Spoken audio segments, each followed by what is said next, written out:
国大陆极端天气越来越密集。东北和华北洪灾泛滥之际，台风竹节草在上海市奉贤区沿海2次登陆袭击上海。台风所到之处，树木折断，有屋顶掀翻，上海发出台风、暴雨、海啸等多个预警，动车折返或取消，飞机延期。上海全市暂停了数百航班，其中浦东机场取消了410个航班，虹桥机场取消了230个，周边城市宁波、温州、杭州等地机场也有航班被取消或改道。有上海市民表示，自己这套房子住了10年了，今年第一次碰到厨房排油烟机烟道往家里灌水，每5到10分钟要去厨房台面擦水，不然放在那边吸水的毛巾就开始在家下小雨。上海的一名旅客表示，我在11点之前进入上海了，不过雨下的超级大，淋成落汤鸡。有网友说，上海下午的飞机、高铁、火车全停了。此次竹节草虽风力弱于台风，但仍为近年来罕见的直接登陆上海的风暴，仅次于去年的自1949年以来最强热带风暴贝碧嘉。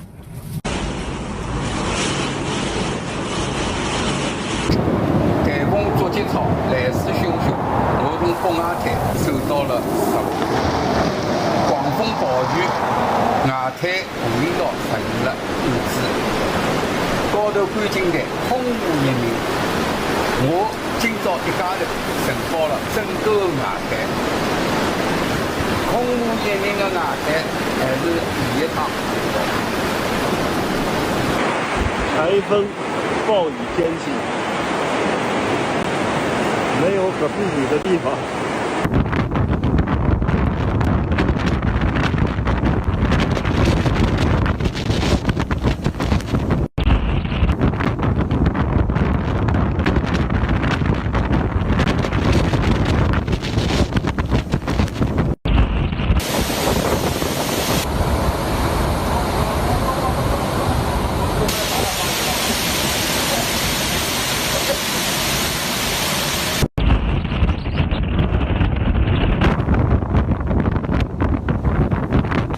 大家看一下黄浦江的水漫到了什么样的一个程度，整个龙渡的浮桥全部都被淹没了，可想而知这次的台风有多么厉害。同时，台风登陆上海前，上海市再次出现粉红色和紫红色异象天空，网民惊呼如世界末日。上海网民拍摄大量视频，显示上海天空一片粉红，将地上的建筑也染上诡异的粉红色，显得妖艳而恐怖。有网民惊呼吓人，并怀疑是否大灾的预兆。近年来，大陆多地也接连出现血红色天空、绿色天空、紫色天空等异象。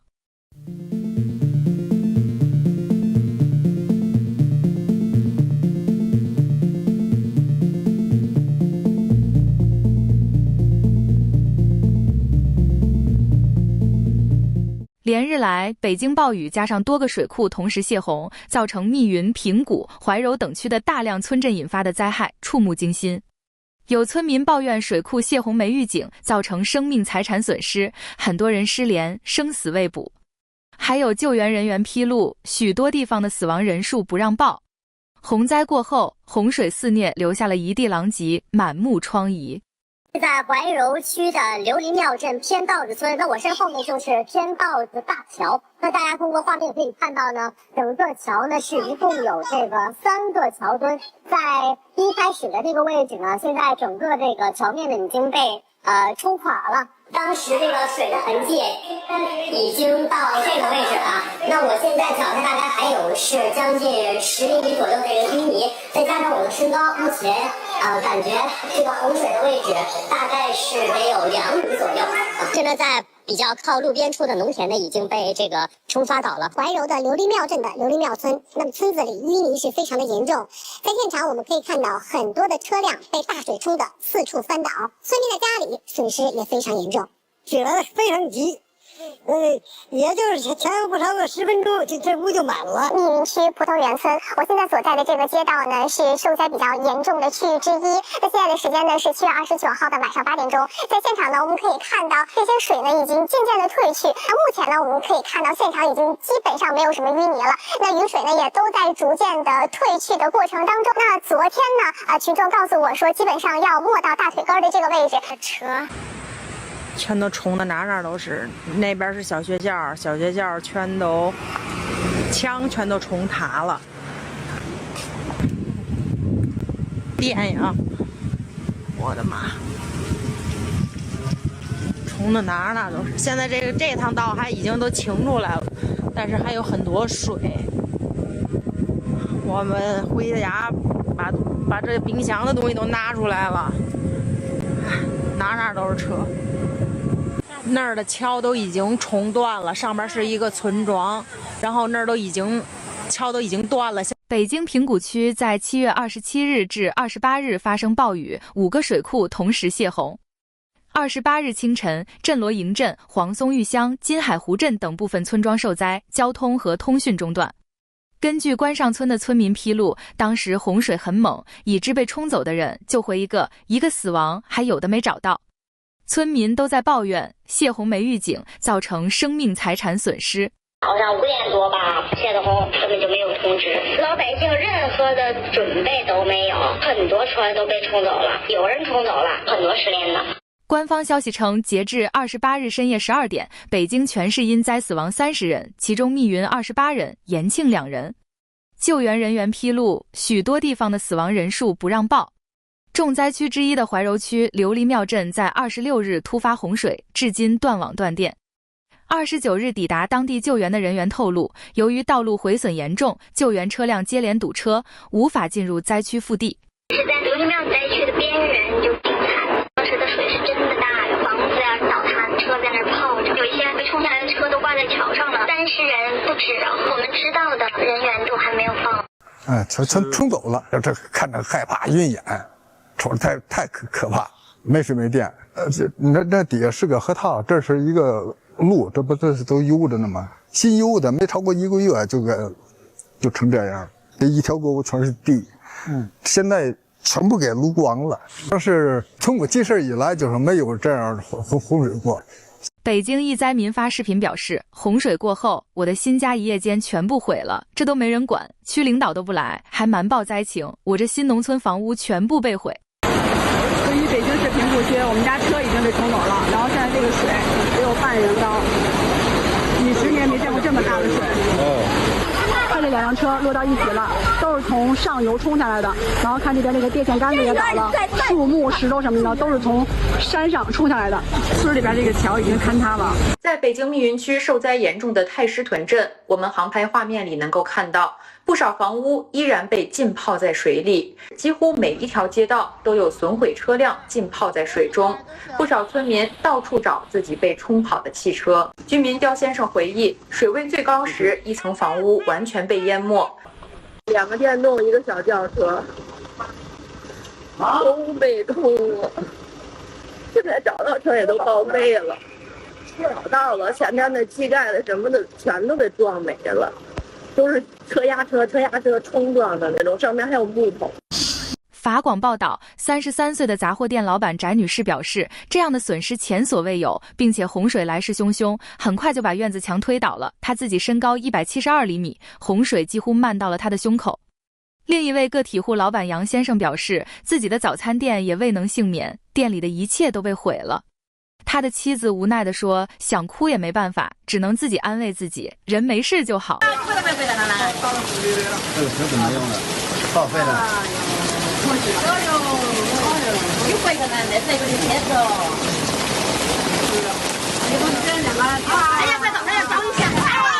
密云区村民表示，最大的重灾区在密云。官方资料显示，密云水库自27日下午3点泄洪，泄洪量不断加大，目前加大到1120立方米每秒，出库流量和水位都破了历史记录。村民披露，夜间的泄洪量比白天更大。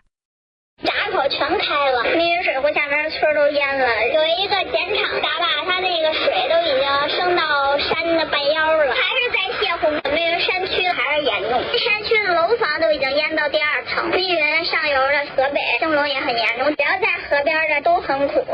已经指示了，一定要保平衡。密云水库的水位一直在上涨，还一直在泄洪，潮汾白河的是已经灌满的，流速非常快。晚上泄洪量比较大，好多地方都已经被冲毁了，受灾的严重，有车、冰箱、彩电、大沙发冲下来，好多地方现在还是没有信号，打不通电话。21点58分，水位以肉眼可见的速度在飞速的上涨。一个闪电过后，眼前哪儿还有乡村的小河，完全变成了一个波涛汹涌的大江，太可怕了。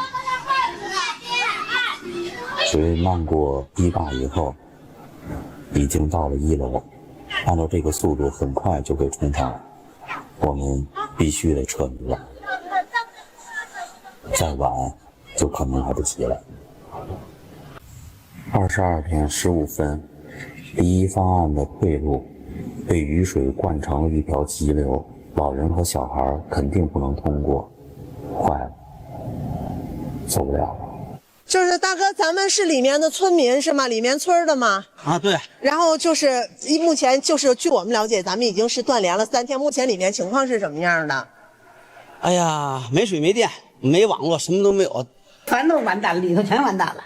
有一个女的就在我们家这儿门口这儿，直接我这俩眼睛看着亲自冲走的，那我救不了，我喊的我说救不了你们了。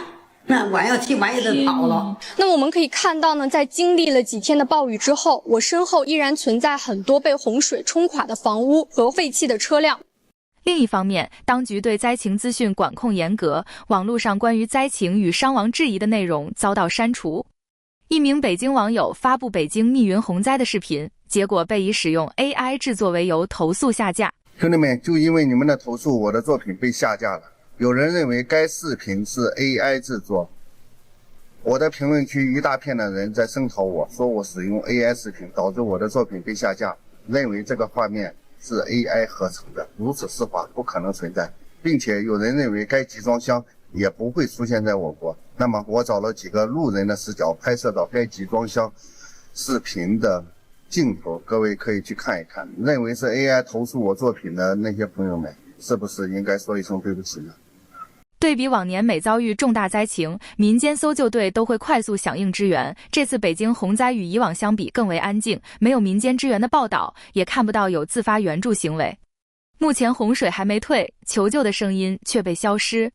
这场灾情损失多严重，恐怕超乎外界想象。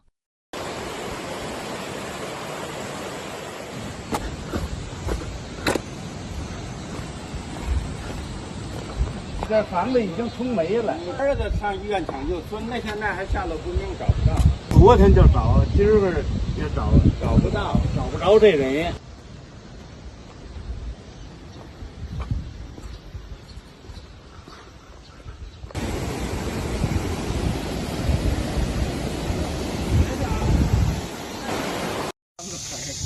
哎，这点个大门都冲歪了，大门。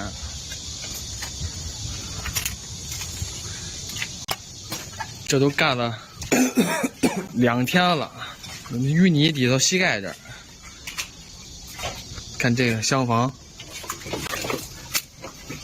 空调完了。这柜子、这衣服、这床，哎，床、柜子，乱七八糟东西，大衣柜，什么都完了。